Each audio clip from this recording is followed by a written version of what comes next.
Greetings Sentinels fans once again after a long month of hanging out with another game. It's okay baby, you're still my true love. Let's dive back into the Sentinels RPG and have a nice discussion for the GMs.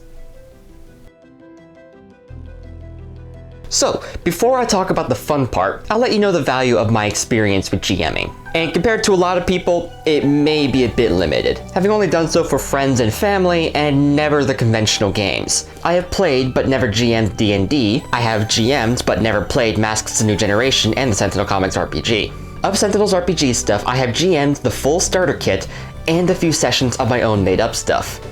As such, I wouldn't consider myself an expert, but I have a few things to say.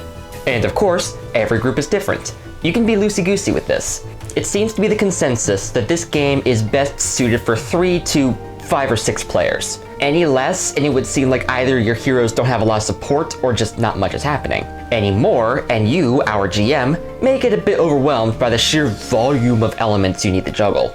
This game gives you a lot of tools, but it also means a lot to keep track of. When it comes to playing a game with the Sentinels RPG, it is good to know that it is all about theme. Much more than most RPGs that I can tell, Sentinels is designed more along the lines of creating fun stories, cool action scenes, and overall big moments. Lean into that. Encourage the big moments. You are superheroes, so you are going to do big, flashy, outlandish things. It's kind of expected. The gyro system helps with that. The more hurt the hero, or the more dire situation, the more powerful abilities they have access to, as well as the more dangerous twists you can throw at them. And above all, rule of cool. Now for playing a game.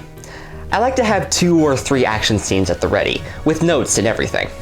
Scenes generally don't take particularly long unless you want them to.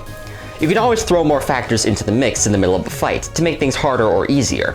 You can set up your scenes in a lot of ways. You can throw in a minion swarm, have a boss villain, have a small group of lieutenants, have hostile environments, whatever strikes your fancy.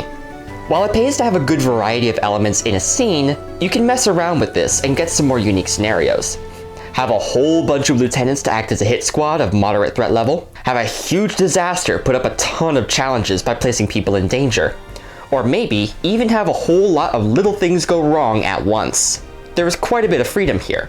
And of course, don't always make your scenes difficult. Easier scenes can make for good introductions or relaxing games meant for more story stuff. Save the hard stuff for big bosses or terrible calamities.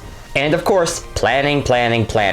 While you will have to use your improv skills, planning out conflicts, successes, failures, twists, and other miscellaneous stuff will make things easier for you, especially twists. Twists are one of the unique things about this system, but it's also the one that will take the most getting used to.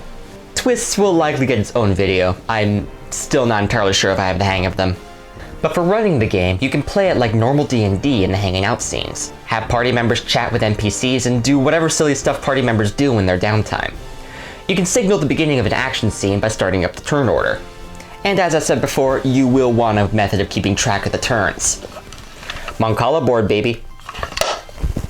Another thing you may want is a method of keeping track of boosts and hinders and defends. A lot of them can be flying around at once, so having some way keeping them in mind is necessary. For this, I stole a bunch of tokens from the Sentinels of the Multiverse card game. I also have a bunch of cardboard chips that I use for persistent boosts. The rest is mostly up to you and your knowledge.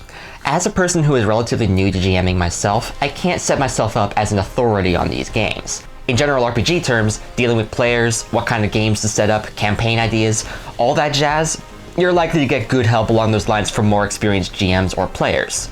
But in the future, you can expect more RPG content from me. Maybe talk about modules, making villains, discussing mechanics in further detail, maybe even share fun stories if I gather up a few. I always enjoy a good RPG story. In fact, if you have any fun stories from the Sentinels RPG, go ahead and put it in the comments. I will thoroughly enjoy reading them. But for the time being, I think I will stop. I really want to get to some more Sentinels of the Multiverse stuff, so I will see you soon. Take care, friends.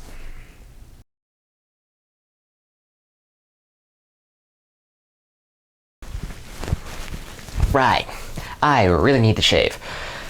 Okay. Now for playing a game.